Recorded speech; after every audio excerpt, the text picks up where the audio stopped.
Welcome to the Doodlin Lounge, where all you need to get in is your imagination. And now here's your host and Master of Ceremonies, Pete Fallico.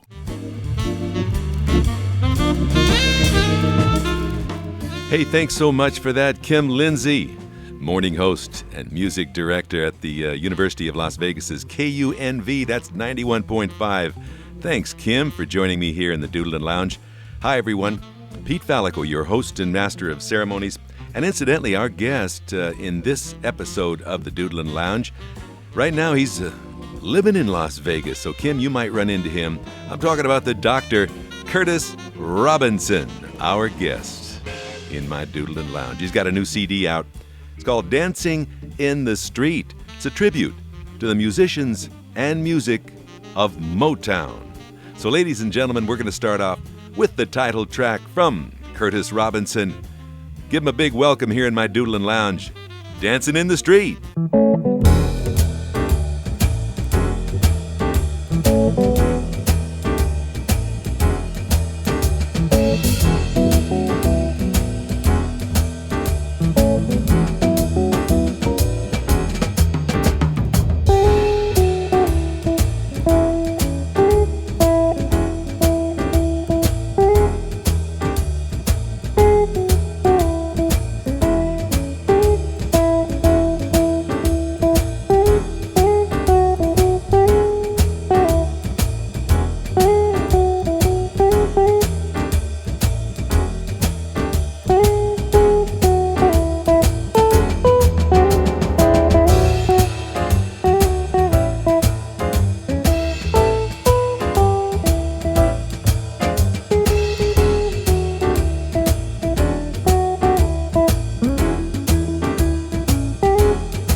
All right, there's a tune called Dancing in the Street from our guest here in the Doodlin Lounge, the Dr. Curtis Robinson. I almost said Mr. Man. I got to put that DR in front of Curtis Robinson. How are you? I'm peaceful, brother. Thank you very much for asking. How are you? I'm good, and peaceful is a good way of putting it. You know, peace be with you. There's so many cultures that have that same theme, and that's a good way to greet you. As I told you off mic, we're learning about one another right now. I just got this CD the other day from our mutual friend, Carl Yamada, and we were fortunate enough to play a couple of things on my regular evening jazz show, KCSM, but now I got you in my Doodlin lounge, and I bet you being in a lounge is comfortable for you, man. It is. Just chilling. And matter of fact, I like the word lounge because it implies that peacefulness, lounging around. That's It's right. like being on vacation and doing a whole lot of nothing. Absolutely. Absolutely. And you can stand by the bar. You can find a little booth. You can go up to a table close to the stage. You know, I think that's what's missing in this culture. The lounges used to be the learning grounds, the classroom for young musicians. You know what I'm saying, Curtis? Yes, I do. And unfortunately, I don't want to say unfortunately. It shifted to 4 rooms with a door. Yeah, I know. I get that. But that is a place to begin the process, but the real process is in doing. You can't learn to swim if you're in the bathtub, but you're still in water. But you got to get out of the tub and go where you can actually see it, live it, and experience it as you're breathing now, in the present. It's got to be in the present. You just can't keep it in a classroom and think that you've got it. And I've seen that so much. It's so left brain oriented intellectually, but when they step out of that classroom, they don't know what to do. Well, you got it. Like my dad told me, he said, well, practicing 8 hours a day is wonderful, but you got to live life too, so you'll have something to play. You are telling the truth here in the Doodlin Lounge, Curtis Robinson. Now tell us a little bit about your upbringing in Chicago. Am I right? That's correct. Came up in Chicago, and I really sincerely thought, Pete, that I was going to be a professional athlete. Really? Yes, baseball and football were my thing. And I also wanted to get into, since I was fighting, I wanted to learn more about fighting. But my mother said, well, I can't tell you what she said over the radio, but it was no. That's what it came down to. So I did that on the side. Yeah. But I didn't know that coming up, as she had me imitate Chuck Berry and the other people for the family, which was quite embarrassing for a child, I did not know that somewhere along the line, this thing we call music was going to choose me, and in particular, a guitar. Matter of fact, I got so excited, I saw a picture of Wes Montgomery on an album cover, moving west, holding a guitar in his right hand, Yeah. a sunburst-colored guitar, and a cigarette in his left. Now, I don't smoke, but that guitar, for some reason, got me excited. I didn't even play guitar, man. I had no interest in it. Yeah. But that picture got me excited. Next thing I know, I got a guitar in my hand. And for the most part, I'm self-taught. And I'm like, man, what's going on with this? Then, about 11 years old, I started working in nightclubs. And my parents said, here's one rule regarding that. If you don't get up and go to school, this is over.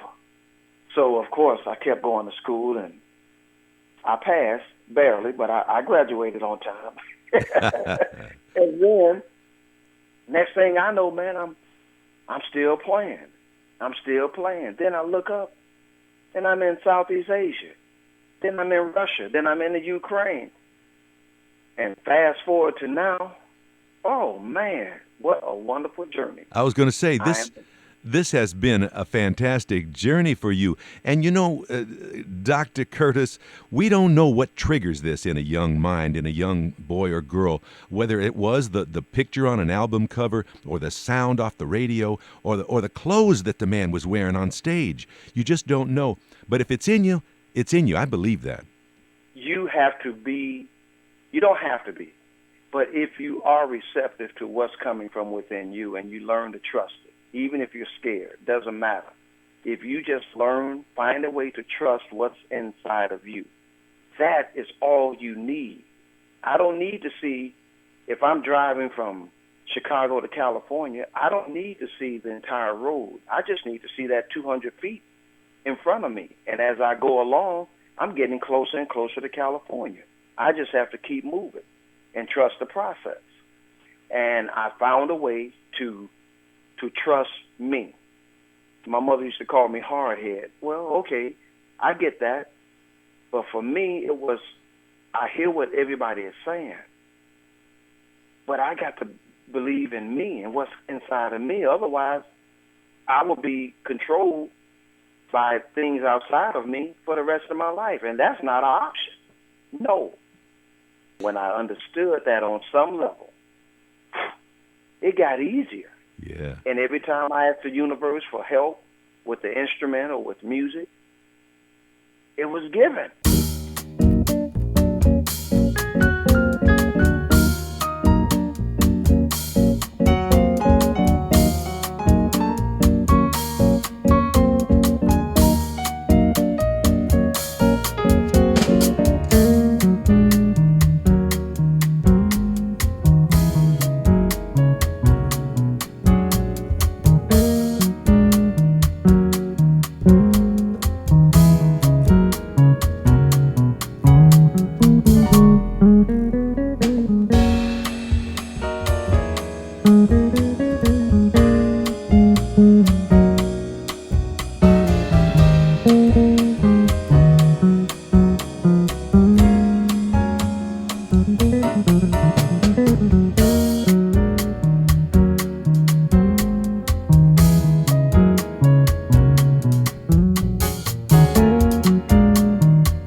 Don't You Worry About a Thing, Stevie Wonder composition from Dancing in the Street. Our guest, the Dr. Curtis Robinson, at the piano, Michael Logan. Leon Joyce Jr. is on the drums, and playing bass on that track, Larry Gray. Let's keep it in the Stevie Wonder vein, shall we? Here's a little medley, Sir Duke and I Wish. Now, this time we change the bass player to Chuck Webb, and here we go in the Doodlin Lounge.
We're talking with the Dr. Curtis Robinson in this episode of the Doodlin Lounge. And you are a philosopher, my man.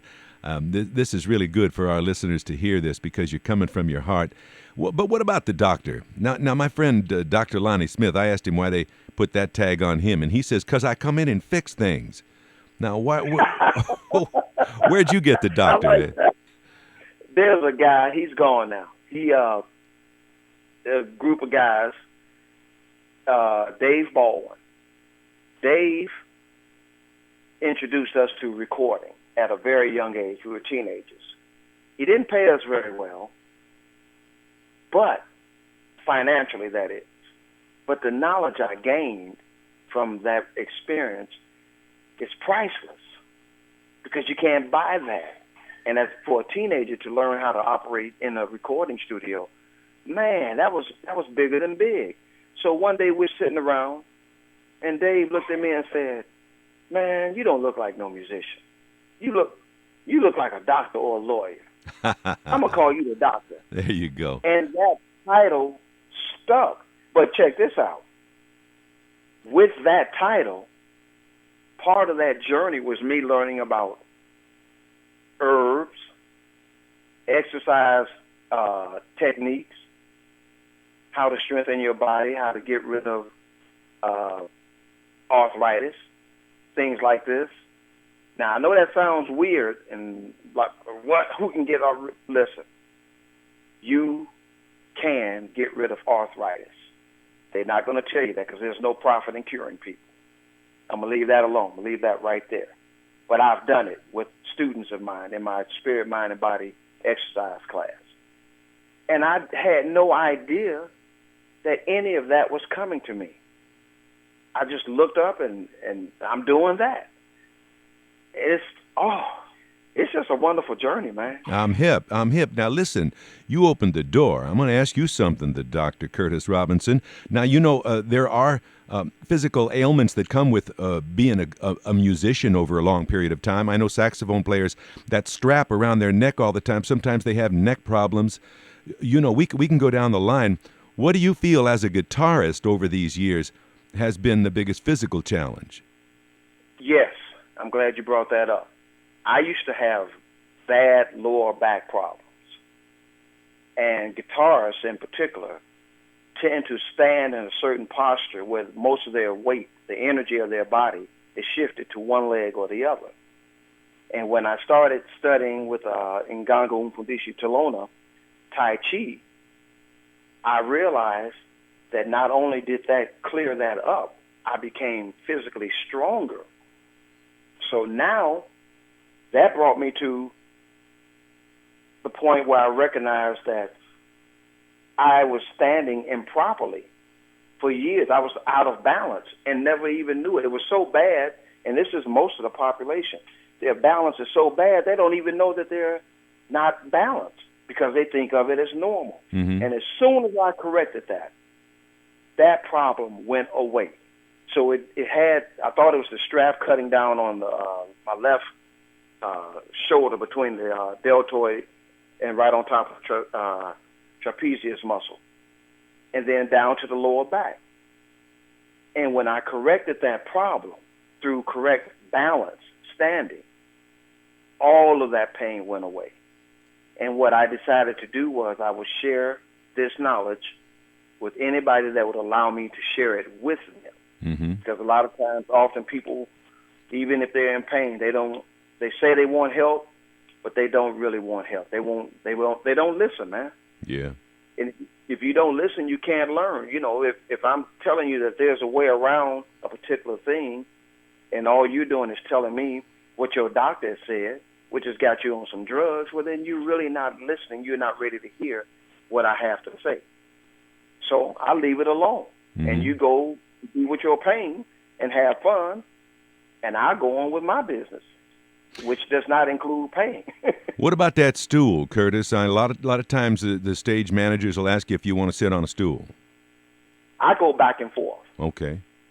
I like to stand. I like to move around. So I do that. But all the while, I'm very cognizant of the energy in my body. As a matter of fact, sometimes you get so caught up playing a particular piece of music that you tense up. And I did that once. This happened to me twice. My hand locked up on me, my left hand. And it scared me to death because I've never experienced that the first time it happened. So I had to peel each one of my fingers off of the neck, shake my arm, and then the flow of energy and blood went right back into that particular extremity. And when it happened again, which was several months later, I realized, okay, you're not relaxed. So every time we played a fast tempo, I took a deep breath, relaxed, let it out. I'm gone. Let's go. Mm-hmm. Got to be relaxed.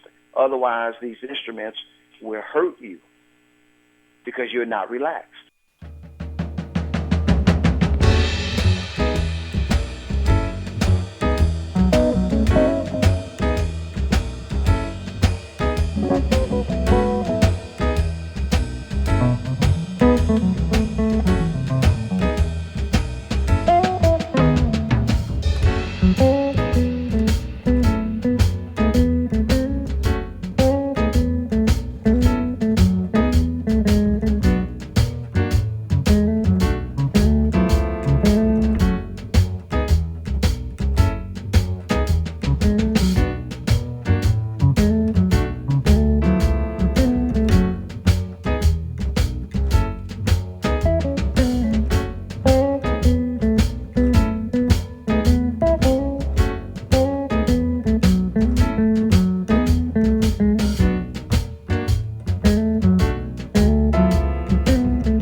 Everybody knows Billie Jean, Michael Jackson's tune, shows up here on Dancing in the Street from our guest in the Doodlin Lounge, the Dr. Curtis Robinson. Hi, everyone. Pete Fallico, if you've just joined us, host and master of ceremonies in my Doodlin Lounge, and we're sampling music from a tribute to the musicians and music of Motown, headed up by guitarist Curtis Robinson. Let's move now to a track called Love Will Find a Way, Lionel Richie's tune, and Chuck Webb, this time the bass player, here in the Doodlin Lounge.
Love Will Find a Way, the Lionel Richie composition, recorded here on Dancin' in the Street from our guest, Curtis Robinson.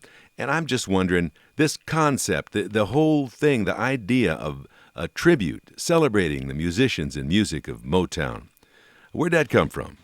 The Funk Brothers, who were the men who played on more number one hits than the Beatles, Rolling Stones, the Beach Boys, and Elvis Presley combined, were never, ever given credit until maybe 2 or 3 years ago when the DVD was done on them. And that was so selfish from my perspective. Everybody wants to get caught up into whoever the lead singer is. And I enjoy lead singers. But it's the music that makes you get up and dance. You got that right. Makes you feel happy or sad. The instrumentalists. And they're not given credit. They're actually taken for granted. But everybody, when you heard the introduction on Papa Was a Rolling Stone, even people that couldn't dance were on the dance floor because the groove was so seductive, engaging, enticing, and addictive. So I said, you know what? And let me add this. The Funk Brothers, as they were called, were some of Detroit's better jazz and blues musicians. There you so go. These were jazz musicians playing that music. And then that's when I realized that's why this music is swinging, because they got the swing right up under it. Mm-hmm. I said, oh, man. Next thing I know, because, see, I've been hearing it. I've been playing some of those tunes, but not paying attention, Pete. And one day some folks came up and said, man, I don't really like jazz, but I like the kind of jazz you do. And that taught me that what they were really saying was, I don't know anything about Satin Doll, Take the A Train, Don't Get Around much anymore. But I do know All This Love. I do know Billie Jean, and I like that. Mm-hmm. So I decided, why not do something in tribute to these men from what I grew up with? Because Bird, Train, Diz, Ella, they all did music, pop music of their day. Mm-hmm. Charlie Parker's now at the time was nothing more than an R&B tune called Do the Huckleberry. You got it. I said, well, okay, let me go do something, and it just evolved. The more that I sat there and listened, because I got out of the way, the more it came to me. I couldn't write fast enough, man. The arrangements, they were coming so quick. I still got about 20 tunes that we could put on 2 more CDs of that kind of material. That's what inspired that, because they deserve to be acknowledged. They deserved it. They have inspired millions of people. You can go anywhere on the planet and play the introduction to My Girl, and everybody would know what it is. And you know, Curtis, here in the Doodlin Lounge, we love that organ combo, and the realization that the organ was really the meat and potatoes behind all this. Earl Van Dyke, man, none of these guys really got the recognition, as you say, as you've very articulately pointed out. They were in the background, and it's a shame, number one, but it's also a revelation now. It's a revelation to be hearing Dancing in the Street from the Dr. Curtis Robinson, because it recalls that time, and it almost puts the missing pieces of the puzzle in there, you know? I understand that. And I'm grateful that the idea came through me, to me, and then the guys around me that I called on to help me with that project said, yeah, I'm down with you, let's go. And we were able to capture that energy. Unfortunately, we're so, I wanted yesterday, like-minded at this particular time in our history, human evolution, until we're now focusing on, let me really learn what I'm trying to learn. So many just want to get paid, and then when they step on a stage with somebody who really has the depth, it's a whole nother ballgame. You realize, man, I'm not in this league. It's like this. I've played football. I'm sure you played football as a kid. Mm-hmm. I would never sit down if I could, with a Walter Payton, Barry Sanders, or Jim Brown, and say, yeah, man, I used to play a little ball. That's insulting. No. I would say to those men, well, like all kids, I horsed around with a little football, but y'all took it to another level. And that's what we're trying to do with this music. And people are trying to convince us that mediocrity is now genius. Yeah. I don't accept that. Just like technology changed, we went from 8-track to cassette to albums to, 78s, 45s, et cetera, CDs. I get that, but guess what? Just because we're in the MP3 and being able to digitally download, that doesn't mean I need to throw away my albums. No. Good point. I'm not throwing away anything. I can enjoy all of it. Because in order for us to get into the MP3 thing, you had to first go through the 8-track tape, the 78s, the 45s. This has all been a journey. You don't just jump up and do it. Before there was a Michael Jordan, there was a what? Dr. J. There had to have been. That's how it evolved. And that's what we're talking about. Evolving. And it's evolving. And it's gotten so out of the pocket now to people now they're not aware of it consciously, a lot of them, but they're starving for that real sound, that some real music. Don't give me a drum machine, man. Let me hear a real drummer. Yeah. Because what I'm feeling from that drummer, that living being that is creating now, I can't get that from a machine. It's cold. It is what it is, a machine. And when people realize, especially when they go out and they listen to instrumentalists or vocalists doing their thing for real, that's a whole nother ball game. And it's a sweet ball game. I know that's right. You have to earn the right to participate. You have to earn the right. I was just talking about that with a buddy of mine, Preston Jackson, a sculptor out of Illinois. You have to earn the right. The universe is not going to release its secrets to you just because you ask. No, it's a little more than that, at least from my perspective. I had to do a little more than asking because I did my share of praying and going to bed hoping it would happen, and I woke up and it still hadn't happened. So I knew that wasn't it. Well, I think your prayers are answered, man. The cat's out of the bag, the toothpaste is out of the tube, dancing in the street is here. And I really encourage you and our listeners to get a hold of this thing. I'm going to refer them right now to your website if you don't mind, and that's www.thedrcurtis.com. Am I right?